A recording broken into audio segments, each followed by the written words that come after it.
जय जगन्नाथ दर्शक बंधु प्रिय दर्शक बंधु 5/2 अर्थात मृगशिरा नक्षत्र और वृष राशि। यही वृष राशिर अधिपति ग्रह हेउछन्ति शुक्र ग्रह एवं मृगशिरा नक्षत्रर अधिपति ग्रह हेउछन्ति मंगल ग्रह। यही राशिर व्यक्ति माने द्विपादर होइथन्ति, शुक्र क्षेत्री होइथन्ति एवं देवता गण होइथन्ति। एमाने पृथ्वी तत्वर होइथन्ति।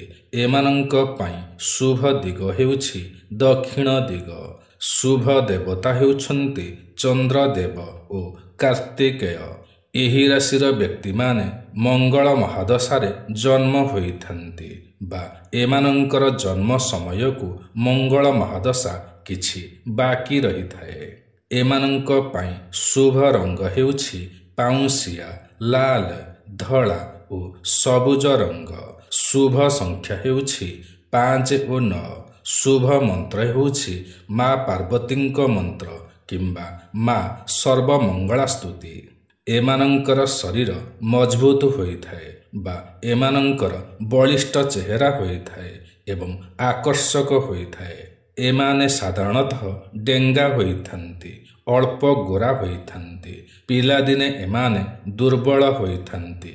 एमाने बेले बेले ठकामीर शिकार होइथन्ति कारण एमाने सरल विश्वासी होइथन्ति। एमाने धोकाबाज ओ मिछुआ ओ खराब टिप्पणी देउथिबा व्यक्ति मानंकु बहुत घृणा करिथन्ति। एमाने चंचल होइथन्ति बा एमाने खूब शीघ्र बदली जाती। एमाने भौतिकवादी होइथन्ति अर्थात सांसारिक जिनिष प्रति आकृष्ट होइथन्ति। जेपरिकी घर, जमी, गाड़ी, जानवाहन, सुना रूपा, गहना गांठी यही सबु भौतिक जिनिष उपरे एमानंकर इच्छा सर्वाधिक रहिथाए एवं ताहा मध्य एमाने जीवन रे पाइथन्ति। एमाने एक भल श्रोता मध्य होइथन्ति बा अन्य मानंकर कथा को सुनी भलरे मन रखी पारन्ति बा एमाने निजर ज्ञान वर्धन करि पारन्ति। एमाने सबु कथारे उत्साही होइथन्ति। एमाने भल प्रेमीटिए होइथन्ति किंतु विवाह परे एमानंकर सही प्रेमरे भट्टा पड़ी जाइथाए बा उणा होई जाइथाए। एमाने बहुत भ्रमण प्रिय होइथन्ति बा नुआ नुआ जगह को बुली जिबाकू बहुत भल पाइथन्ति। एमाने भोजन प्रिय होइथन्ति बा भल भल सुस्वादु खाद्ୟରେ एमानंकर लोभ रहिथाए। एमाने डीपी ओ ब्रांडेड पोशाक परिधान करिबाकू बहुत भल पाइथन्ति। एमाने चिंताशील होइथन्ति। जीवन रे अनेक समय एमानंकर दुख मध्य आसीथाए। एमाने गवेषणा प्रिय होइथन्ति बा समस्त कथार मूलकू जाई तार तथ्य संग्रह करिथन्ति, अनुसंधान करिथन्ति। एमाने धार्मिक होइथन्ति। एमाने जोग ध्यान करिबाकू भल पाइथन्ति। एमाने इमोशनाल होइथन्ति। एमाने तीक्ष्ण चिंताधारार होइथन्ति अर्थात जो कथा को अन्य माने देखि पारंती नाही बा जानी पारंती नाही सेही कथा को एमाने सहजरे धरी नियंती बा जानी पारंती। एमाने सबु कथारे एक्टिव थांती। एमाने निज भावना उपरे अधिक विश्वास करिथन्ति। एमाने लीडरशिप करिथन्ति बा अनेक कार्य हाथ को नहीं भलरे तुलाई पारंती। एमाने साहाय्यकारी होइथन्ति। गरीब असहाय व्यक्ति मानंकु साहाय्य और सहयोग करिबाकू बहुत भल पाइथन्ति। एमाने बहुत खर्ची होइथन्ति। एथिपई एमानंकर आर्थिक चिंता सर्वदा रहिथाए। एमाने हसकुरा होइथन्ति।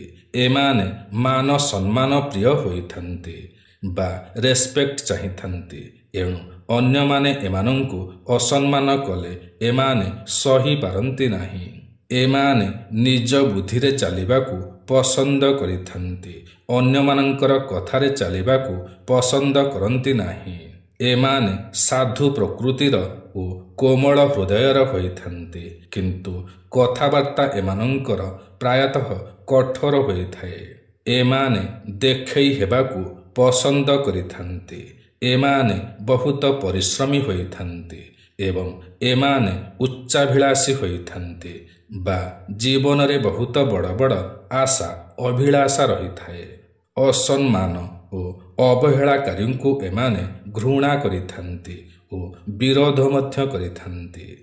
ଏମାନଙ୍କର ଦାମ୍ପତ୍ୟ ଜୀବନରେ କିଛି ସମସ୍ୟା ଚାଲିଥାଏ ବା ବିତୃଷ୍ଣା ରହିଥାଏ। ଏମାନେ ସ୍ମାର୍ଟ ହୋଇଥାନ୍ତି ଏବଂ ଏମାନେ ସମାଜସେବୀ ହୋଇଥାନ୍ତି ବା ସମାଜର ସେବା କରିଥାନ୍ତି। ଏମାନେ କଳାର ପୂଜାରୀ ହୋଇଥାନ୍ତି। ଏମାନେ ଛୋଟ ଛୋଟ ଶିଶୁମାନଙ୍କୁ ବହୁତ ଭଲ ପାଇଥାନ୍ତି। ଏମାନେ ଜୀବନସାଥୀଙ୍କର ଧନ ସମ୍ପତ୍ତି ବୃଦ୍ଧି କରିବାରେ ସହଯୋଗ କରିଥାନ୍ତି। ଏମାନେ ବୁଦ୍ଧିମାନ ହୋଇଥାନ୍ତି। ଏମାନେ 23ରୁ 32 ବର୍ଷ ବୟସ ମଧ୍ୟରେ ବହୁତ ଫେଲୁଅର ହୋଇଥାନ୍ତି ବା ଏହି ସମୟରେ ଏମାନେ ବହୁତ ଷ୍ଟ୍ରଗଲ କରିଥାନ୍ତି, କିନ୍ତୁ 32 ବର୍ଷରୁ 50 ବର୍ଷ ବୟସ ମଧ୍ୟରେ ସ୍ଥାୟୀ ହୋଇଯାଆନ୍ତି ବା ଉନ୍ନତି କରିପାରନ୍ତି। ଏମାନେ କଳାକାର ହୋଇଥାନ୍ତି। ଚିତ୍ରକଳାକୁ ବହୁତ ଭଲ ପାଇଥାନ୍ତି। ଏମାନଙ୍କର ପେଟ ରୋଗ ସମସ୍ୟା ଓ ଶ୍ୱାସରୋଗ ସମସ୍ୟା ରହିଥାଏ।